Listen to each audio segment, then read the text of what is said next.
Hello, so maayong buntag sa tanan no.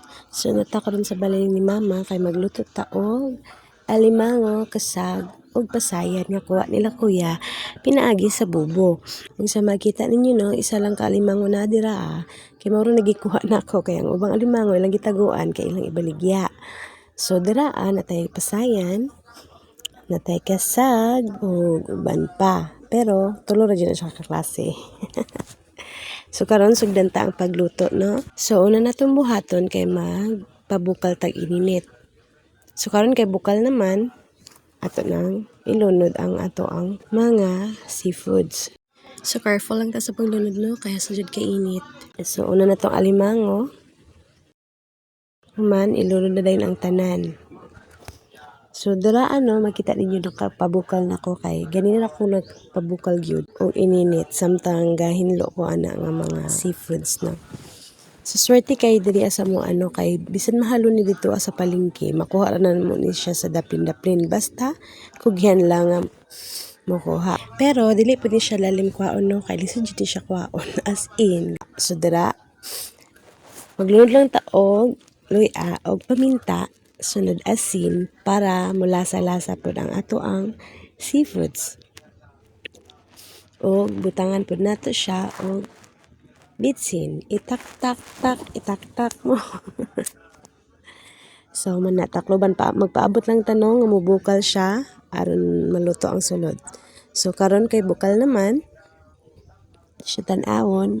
Wow, amazing. So ato na siyang habwaon para makuha ang excess nga mga sabaw niya. So basta na mo ingon no nga pahud-hawd lagi ni siya imong siya kabalo siya res. So pasensyain na ang hugason no kay papadyod ka hugas, giuna jud ang pagkaon. So wow, amazing. So mo na siya no ang ato ang nalapwaan nga seafoods. Aron dili pud siya malata no. So after set aside sa nato siya kay para ma-drain ang tubig niya kay ato na siyang gisahon later on after nato makapainit og mantika. So natay ahos o gumbay.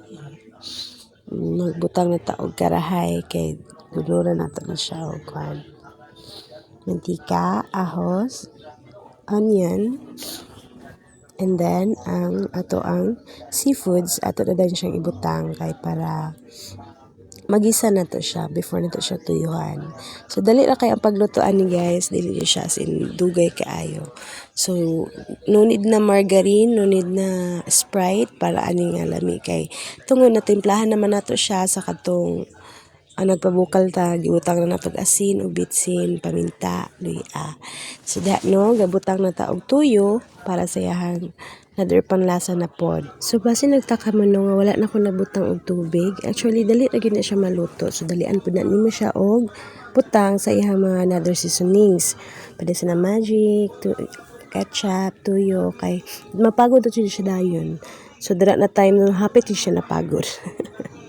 Pero chokes ra na kay okay lang yan.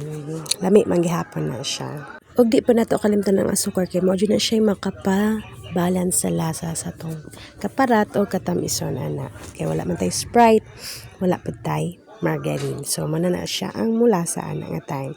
Og kulangan mo sa inyong timpla, pwede na pud ninyo dungagan og seasoning. Depende na kung unsa gusto ninyo nga panlasa ninyo. Depende na sa inyo ha jud. Charan! So luto na ang atong lamingang seafoods made by me, Charas. So makita ninyo no, gapula-pula. Wow, amazing kaayo ang atong seafoods no. So yun ana lang na siya kasimple nga pagluto ang ato ang. Basta ingon pa nila, basta with love pagkaluto, wala jud nay dili lami. So ali na mo guys, maniud to ta. Aniya na ang atong lamihang seafoods. Pasayan, alimango o kasag.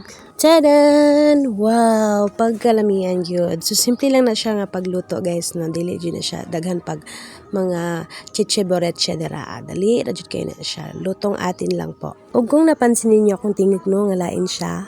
Actually, galain dyan akong ng chares. Bitaw, ay, gapis lang o, bitaw ko. So, pasensyain na kayo ako voice over nga wala na mao. Pero bahala na, basta kayo na lamiang pagkaon nga diri lang sa daplin makita. Tadan! See? So, unsa pa giulat? Ali na, mga ta.